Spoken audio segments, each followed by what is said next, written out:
Hello everyone, in this video I will be telling you about the switching theory concept, unit 1, and myself is Ms. Surbi Saroha. First of all, in unit 1 you have the contents as characteristics of digital system, types of digital systems, number system, direct conversions between negative numbers and BCD and their arithmetics, Boolean algebra, minimization Boolean functions, map and tabular method, and multiple output circuits, error detection and correcting codes, and lastly is Hamming and cyclic codes.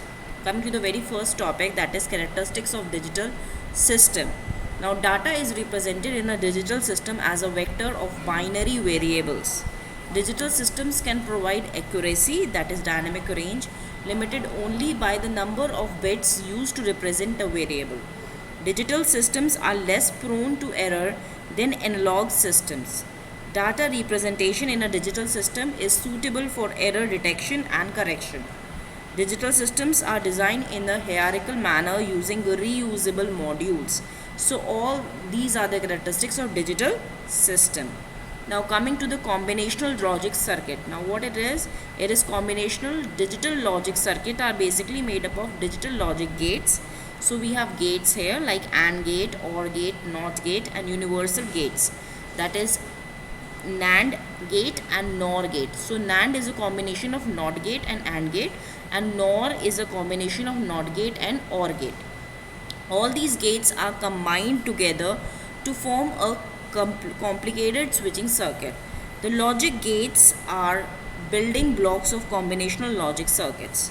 In a combinational logic circuits, the output at any instance of time depends only on present input at that particular instance of time, and combinational circuit do not have any memory devices.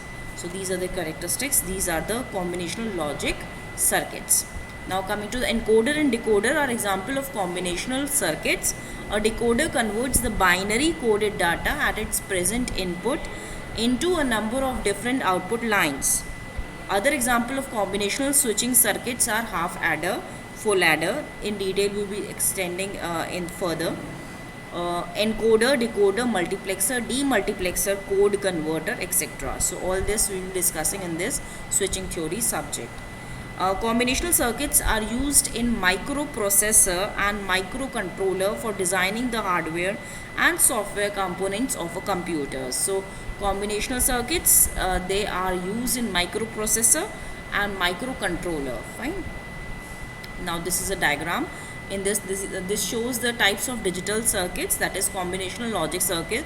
We have arithmetic and logic functions in which we have all the arithmetic operations like adder, we have subtractor, we have comparators, PLDs, then we have data transmission. This is multiplexer, demultiplexers, encoders, decoders. Then we have code converters in which we have binary, BCD, then 7 segment. So coming to the next, that is sequential digital logic circuits. Now as the name suggests, it's sequentially it works. A sequential digital logic circuit is different from combinational logic circuit, because combinational, just now I told you, that is AND, OR, NAND and NOR, right?